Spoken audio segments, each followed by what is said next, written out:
So, fighting, yes or no? Are you in or are you out?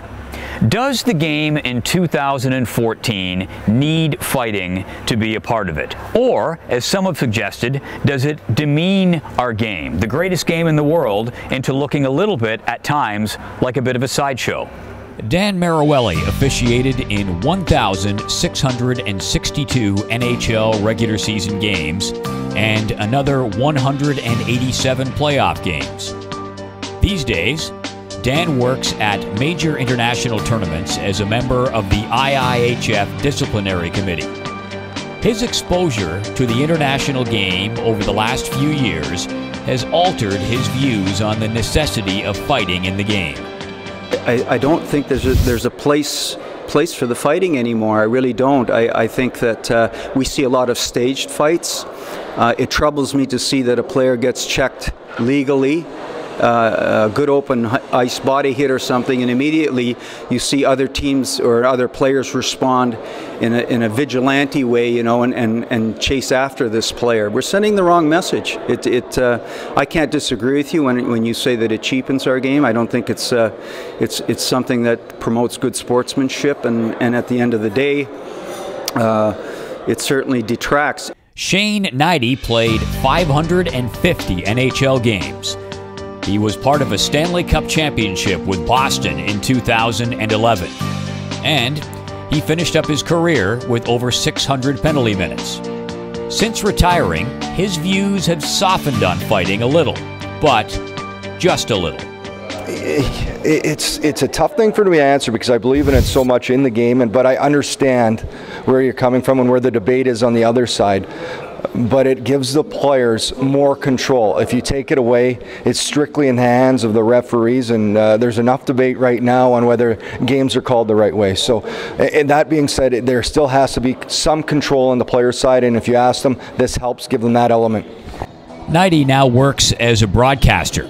He has worked on Canadian and U.S. television coverage of the World Championship the last couple of seasons. He likes the international game, but he does wonder whether or not it misses the so-called self-policing that some believe fisticuffs provide. What I see maybe more than anything is, you know, a lot of guys not afraid to get in scrums and maybe not back down more. Guys maybe grow a few inches than they would over in North America.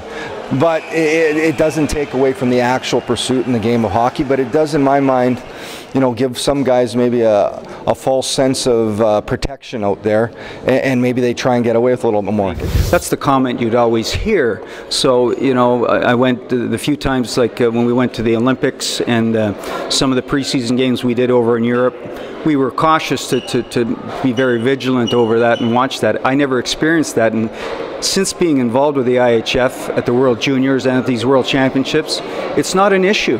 These athletes show up, and it's just phenomenal at the rate of speed, and you can really start to appreciate the athlete because they don't have to worry about having somebody come out there and in a vigilante manner or any other way. They know they're safe because they don't allow the fighting. With the increased awareness of concussions as a result of severe blows to the skull, something that is obviously part and parcel of a fight, should the North American professional game perhaps look at enforcing the rule the same way it's done at the international level? You kind of contradict yourself when you say you're concerned about the concussion problems and everything, but you allow two strong, you know, strong-willed athletes to punch each other and to possibly concuss themselves. I mean, these guys, they train for this, you know. They and when they're strong, and I've seen many guys throw one punch in a fight and cause a lot of damage, and I think we're seeing some of the results of that with the players that were in those roles that are coming forward now and expressing some of their problems and bringing this thing to light. Maybe the most interesting aspect of the discussion is that views on whether or not the game needs fighting have softened. Sure, there are still hardliners, but you have a former well-respected NHL referee who's completely altered his view on the issue, and a former NHL tough guy who acknowledges that things have and continue to change. And I'm not naive enough to realize that the game hasn't changed. That being said, there is still a place for fighting in hockey, and I know it's tough and it's fought by both sides on what should happen. You look at the way the game's played, I think the stage fighting, we're seeing that go by the wayside. I think the day of the one-trick ponies that are there strictly to fight, that's going.